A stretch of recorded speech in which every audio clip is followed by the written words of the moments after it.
Yo, what's going on? And welcome to another episode of the Becoming a Better You podcast. It's your boy, Coach Paul. Again, this is literally the third podcast I've recorded today, going on a family reunion next week. So I'm kind of going to take some time off. But if you've known me for more than a week, I don't take much time off.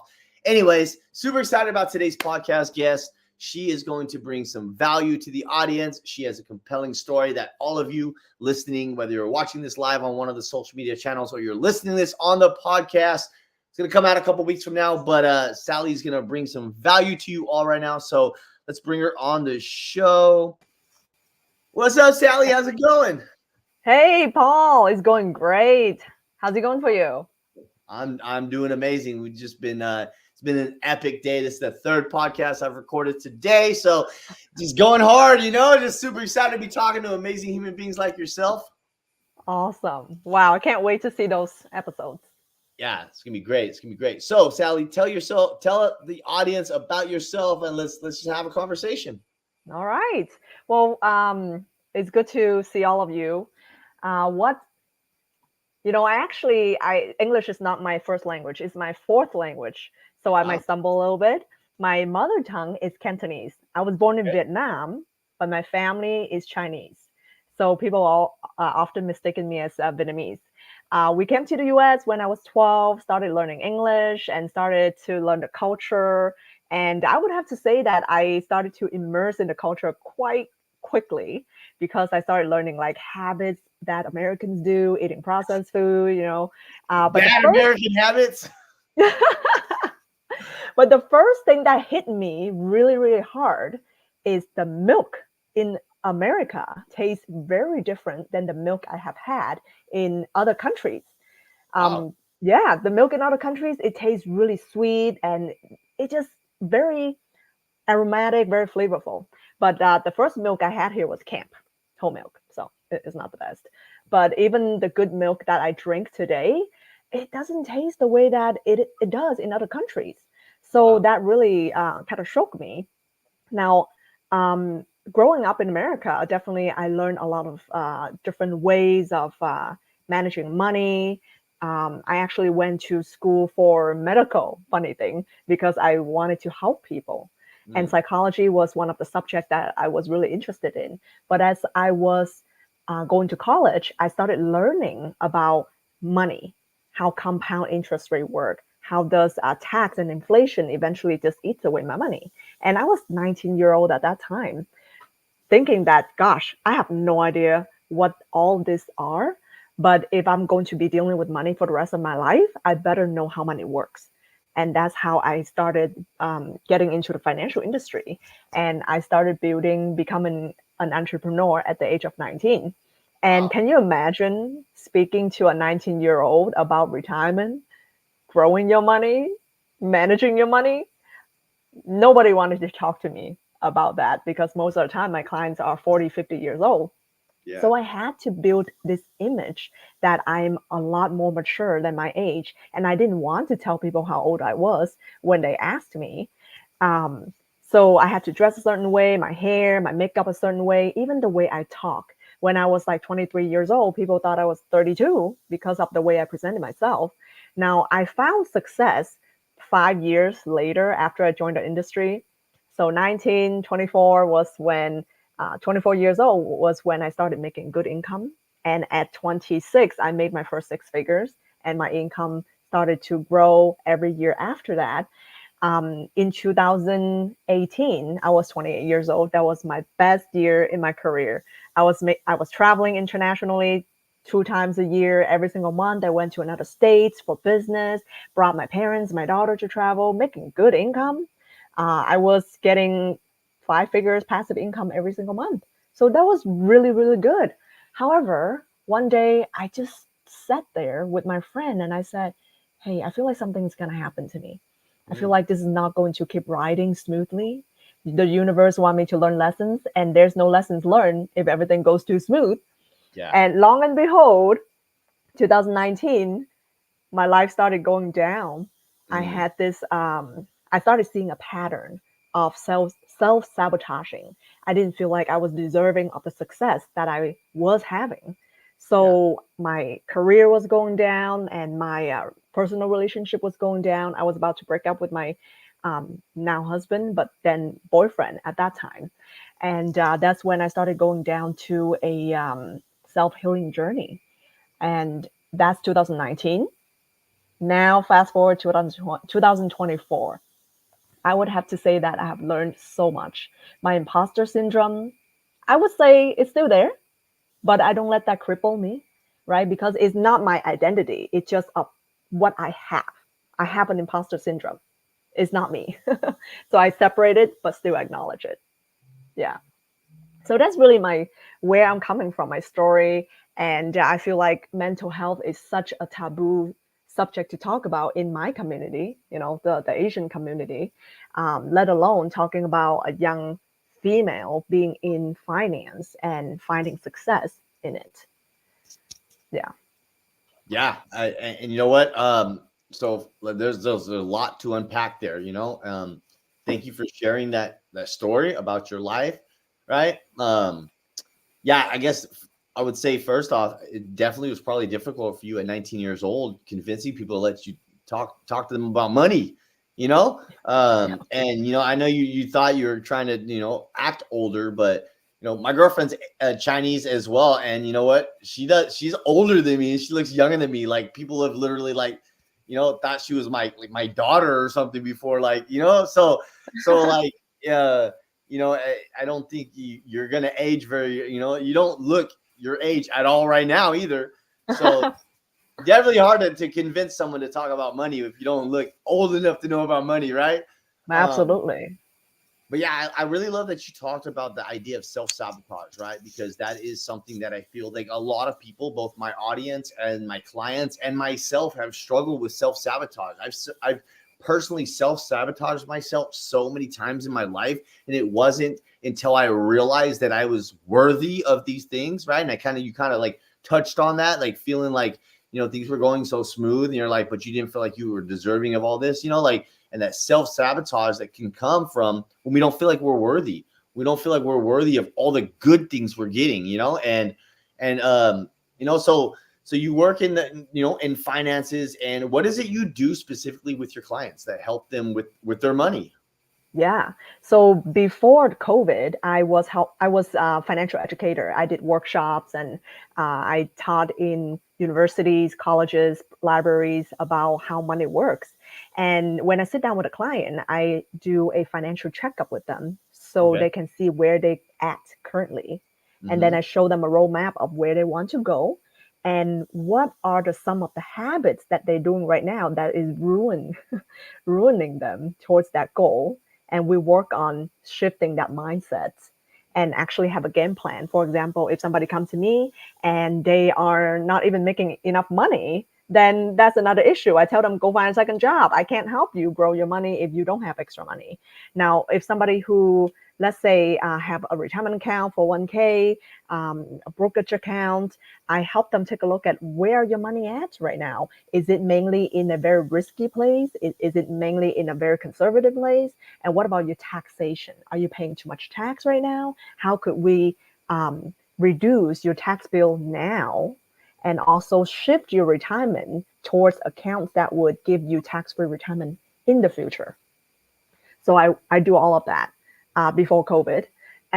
But I felt like a lot of people, especially female, they are not confident Mm-hmm. whenever I talk to them about finance. Most of my clients right now are male. And that makes me kind of sad because female needs so much of this information. And I just feel like when we talk about money, finance, financial planning, it's just so overwhelming to them, too much information. So they're just like, oh, you know what? Um, I'm good. Yeah. Why do you think that is? I feel like as I've been talking to a lot of my clients or my potential clients, I feel like male, they are a lot more into planning for finance and looking at the numbers. They would read the newspaper about the stock markets, what's going on in the current events. I feel like they're more in touch with what's going on with the stock market and what are available out there for them. in terms of financial vehicle. Now, in terms of female, a lot of times, whether I'm in finance, but honestly, I don't like to read the news because it's just so depressing. And With- yeah, and I have an 11-year-old daughter. I would mm, rather spend most of my time nurturing my kid, playing with my pets, and I don't want to think about um, financial ruins, right? And I don't even want to. A lot of time, I, I I don't have the capacity to nurture my family and also think about how do I make sure my financial future is secure. absolutely. And I know that, one of the big things that, you touch on and I touch on as well in my fitness business and in my motivational speaking as well, is mindset, right? And I believe that like mindset regarding money, especially in this day and age, a lot of people have a poor mindset around money. And one of the big things is like self-limiting beliefs. And I know you talk a lot on self-limiting beliefs. Like, how are you helping your clients or yourself even overcome self-limiting beliefs? It could be about money, it could be about anything, but like self-limiting beliefs, no matter what, is a belief system we have that stops us from moving forward in any area of our lives. So like, what are you currently doing with your clients and with yourself to help work through those self-limiting beliefs? Yeah, definitely. One of the mindsets that some of my clients have is, uh, do I deserve to have this much money? Mm, That's literally it. And when if you're not used to this conversation, you might feel like, why do you even ask that question? Of course, you deserve $1 million in your portfolio when you retire. But a lot of time, there's like this block in their mind that they cannot see themselves having more than $200,000 in their retirement portfolio.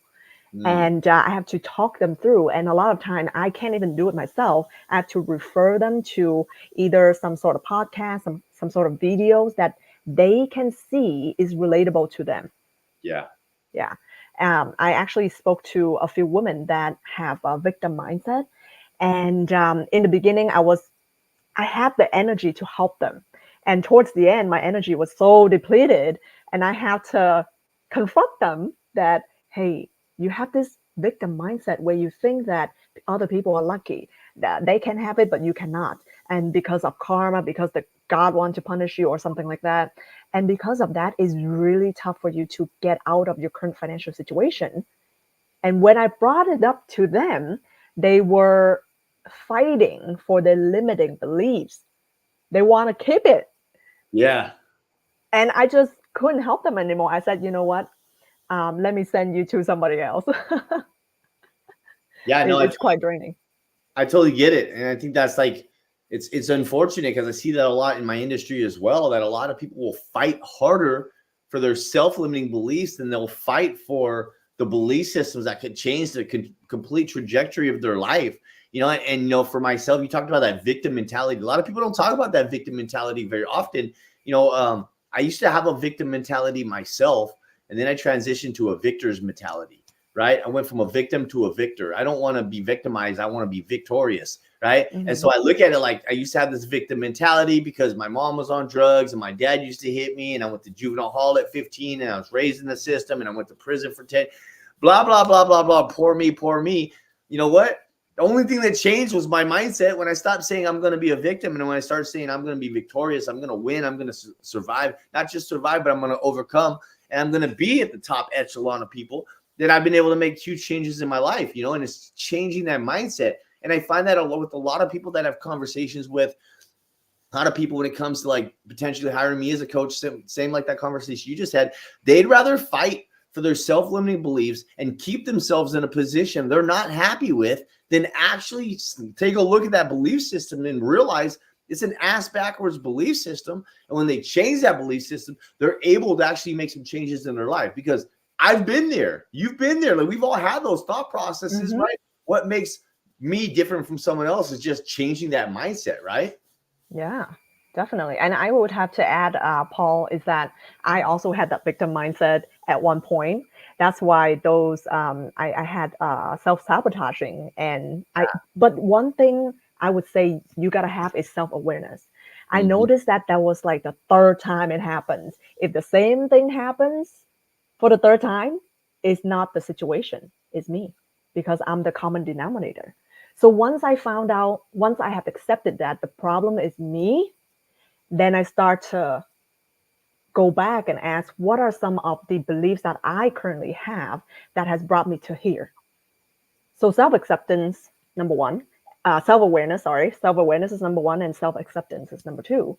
And when I started going back to all those beliefs, for example, I used to sabotage my romantic relationship because the guy was not doing a certain thing that I was expecting him to do. For Mm. example, if you have ever seen Korean dramas, a lot of the things that the guys have done in those dramas is not very realistic. Fairy tales. I grew up in the 90s. So Cinderella, Snow White, all those things. And growing up, I thought I'm going to marry somebody, live in a household, we're going to a family, and live in a white picket fence mansion, and I'll be happily ever after. The truth, my life couldn't be farther than that image. I had a divorce when I was 25 years old. Had a daughter when I was 23, which I wasn't even financially prepared for, Mm. and I was put in this situation at 26 years old that I'm a single mom, and I felt so much guilt because my daughter doesn't get to grow up with a dad, and I feel so much shame because in my community and my parents, they get shamed from their families that their daughter is a divorcee. And so I had to live through all that guilt and shame for so many years. And then one day I was just so, so unhappy. And I was like, wait a minute, I have all this money, I travel, I have a relationship, I have my daughter, she's amazing. Why am I so unhappy? Yeah. And then I have to start asking myself. And this is where having the right partner in your life is so important. My man at that time, well, now we're together still. His name is Michael. And I was confronting him. I said, "Hey, you didn't text me before you go to bed. You didn't call me this morning. Do you even love me?" And then he said, "Hey, if that's the guy you want, maybe that's not me. I don't Mm. do that stuff." And then I had to ask myself, why do I even want my man to be like this? Are those the belief and the desire that I have for myself that I have created? Or is this something that somebody else have put in my head since I was Yeah. little? Mm. So once I found out that, heck, that's not even what I want in a relationship. Straight And up. yes, I start removing that belief and insert a new belief in. And that's the trick is when you remove a belief, remove a habit, you got to immediately instill the new habit, new belief. Otherwise, you're going to go back to your old self. And the great thing about it is like you had that choice all along. Yes. Right? It didn't magically happen that all of a sudden, oh, wait a minute, I wake up and I can just make this choice. No, you had the choice all along. And when you did, like you mentioned self-awareness, when you moved into a place of self-awareness and you're aware of the situation and you said, okay, is that even what I really want? Right. And it's like, nah, that's not what I really want. Like I did the same thing with my life. I took a look at where I was at. I was sitting there in prison. I was addicted to heroin. I hated myself. I was like, is this really what I want for myself? Like, hell no. Nobody wants to sit in prison addicted to heroin. Like, that's Mm-hmm. horrible. That's a horrible way to live. Nah, screw that. And like I say this all the time, right? And you just basically pinpointed that same thing that I mentioned all the time, Sally, is I talk about how on August 29th, 2017, I went to bed. Okay. I was in prison still. And I went to bed, or I actually passed out because I was out of drugs, whatever. And you know what? And I woke up on August 30th, 2017. And when I woke up on August 30th, 2017, nothing had changed, right? I was still in prison. My stepdad was still dead. My mom was still dead. My wife had still left me. Nothing had changed but this right here. That's Mm-hmm. the only thing that changed. I woke up that morning and said, I'm going to do something different. Right. And I made a conscious decision on that day. Just like you said, I took a look at it and said, is this what I want for myself? I took a look at myself in the mirror and I seen I was all skinny and sunken in. And I was like a broken human being. And I was like, this is not what I want for my life. This is not even what I deserve. And I began to consciously work on myself and take action to become a better version of myself. Just like you did when you said, okay, I want something different. And It's just that switch, you know, and that's what this podcast is all about. This podcast is all about helping people see that switch, right? That's why I interview so many different people from so many different walks of life that have just found their way of becoming better. Because you know what, my story might not resonate for everyone in the audience, but they might like me just because, you know, I don't know, I'm a pretty cool person, right? But Yeah. I also bring some really cool people on the show to have conversations with, to bring value from, you know. Hmm. Yeah, that's amazing. I love I that. love So is most of your clients women or Yes, men and women? Okay. yes. And that I also find that very interesting that most of your clients are men. Most of my clients are women, you know? And yeah, I mean, I primarily work with moms. And the reason why I primarily work with moms is because I'm on a mission to impact the youth, right? I was Hmm. an at-risk youth. I started using drugs at 15. I was homeless by the time I was 17. I'm a high school dropout, like I pretty much kind of threw my life away at the age of 15. I made a conscious decision to go down this route and become a victim until I decided to become a victor, right? And I say that all the Hmm. time. And so for me, I'm trying to help as many kids as I possibly can, help the youth. And I know you, Sally, as a mom, you run your household, right? I know Hmm. my girlfriend as a mom, she runs the household, right? So the habits that we establish in our household, exercising regularly, drinking water, you know, going to bed on time, getting up in the morning, not watching a ton of TV. Like, I don't watch much TV. The kids, they get on the screen from time to time. You know how it is. But like, the example we set for our kids plays a significant role in the lifestyle those kids have and the choices they make later on down the road, right? And so for me, it's a ripple effect, right? If I can help more more moms shift their mindset, right? Build healthier habits, build a healthy lifestyle, move their body, eat healthy, you know, drink plenty of water, get sunlight, all these things that are really basic essentials for us to become better human beings in general. If I can help more moms do that, I'm also able to impact their kids. Wow, that's a really good perspective because when I'm thinking about solving a problem, I want to get to the core, right? I don't want to just put a band-aid on the wound and call it a day. So I was also thinking about like financial literacy. Who should I be educating now? Is Mm-hmm. really the youth, the Yeah. 17, 18, talking to them about leadership, talking to them about after you graduate high school, what is next? What are your options, right? You don't have to walk the same path that your parents did. You Yeah. can absolutely make another choice, but what are those choices? Right? I Absolutely. wish I had somebody like me, like you, when I was 17, 18, just inspiring, giving me choices instead of just going straight to college and rack up student loan. Yeah, that's a scam right there. The student loan is a straight scam. United States Oh, government overrun people with that student loan stuff. Yeah, you know, I mean, I think that it's important to be that positive example and set that example. You know what? If more people like you are teaching financial literacy to teenagers or youth, then you know we would set them up for success. So when they are in their 30s and 40s, they're already sitting on a good little nest egg. yeah, and it's not just that, Paul. Is they're not just our youth are not the only one that they're affecting their own life. They're actually our leaders, right? So Yeah. if we don't raise them correctly, imagine when you and I were in our 60s and we have a bunch of these people who don't have compassion, don't really are they entitled, or they don't know how to run a business, run their own finance. Can you imagine being in the hands of those leaders? It's a little scary. Very scary. That's why you got to make sure, like, especially as a parent, right? I know you're setting that example already for your daughter. I'm definitely setting my kids up for success. They're gonna know about financial literacy. They're gonna know about entrepreneurship. They're gonna know about whatever they need to know about in order to be successful in this day and age. Because, you know, like in our household, even we don't push the idea of college onto our kids. We're like, whatever you guys want to do, you can do. And my girlfriend, she's got a college degree and she works in corporate America.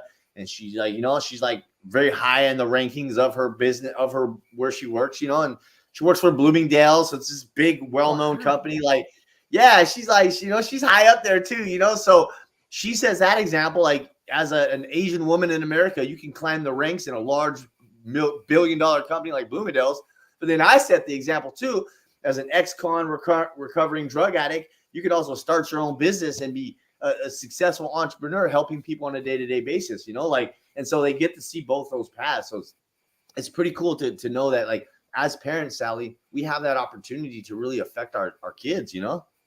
Yeah, and I would also encourage the parents that when you're raising your kids, please think about in the future, your kid might run into my kid and they might start a relationship. Now the question is, how would you like your kid to show up for my kid? That That's really, yes, that really changed my perspective of raising a human being, because a lot of time I think about, oh, I'm just going to raise her the way I want to raise her and the vision that I want her to be, but she's not going to be with me for the rest of my life. She's going to be with her partner. yeah, And who is that partner going to be? How is she going to show up for him? Right? yeah, I start to think about other people when I raise my kid. yeah. And that's so true. And you know what, that also goes into play. And you know, you I caught on to something you said earlier. You said your husband's name is Michael, right? Yeah. Right. And you said at one time, like when you were doing the self-sabotage, you almost broke up with Michael, right? Yeah. But now he's your husband, right? Like, Yeah. and Michael's rocking with you. So the good work, Michael. But you know, like and that goes on to the example we set for our kids in our relationships too. You know, this podcast is all about becoming better, right? And so what I find is that, like, for me, having a partner that strives for betterment herself, my girlfriend is constant. She exercises regularly. She learns. She reads. She's growing in her company that she works for. Like she's becoming better herself, and then I, on the other hand, am also becoming better through personal development, through coaching programs, through I exercise regularly, like all these different tools and techniques that can be used to become better human beings. I have conversations with individuals like you, and I learn and grow and just become better. And then we get to have that household of growth, and we get to, like, become better partners for each other. That also sets examples for our kids, you know, Mm-hmm. and setting that example for our kids, they get to see, like, what a loving relationship looks like, right? And it looks like people that grow together. Like, you know, I think a lot of relationships I know any relationship I've been in, they've usually ended because one person was evolving and growing and the other person wasn't, right? One person stays the same, the other person gets better. And in the long run, one leaves the other because they're no longer in alignment with each other. Yeah, I completely agree with you. I think at one point I also feel like I was growing so fast, and I felt like my partner wasn't catching up, but that Mm, was just me though. I couldn't, assume that he wasn't doing his work. He's doing his work on a different level, right? yeah. Because I actually went through depression in 2019, and I'll share with you a little bit how I got out of it by Yeah. myself. But he hasn't even hit that point where he has that realization that he needs to shift his beliefs. um, so at one point, actually, this happened like 2 years ago, a few years ago, where I was still having the mindset every time we fight or have an argument, I would be like, maybe this man is not for me. Maybe we're not on the same page. Maybe I can find somebody better. And that is really dangerous, because when you start having that thinking that, oh, there's gonna be somebody better for me out there, and I guarantee you, you will find somebody better out there for you. But that's not the issue. The issue is you, is me. Yeah. I can quit this guy, find another guy, but if I don't change, I'm the same person in my last relationship and bring it into the new relationship, it's gonna be the same result. So when I had those thoughts, I had to remind myself that he's growing on his own pace.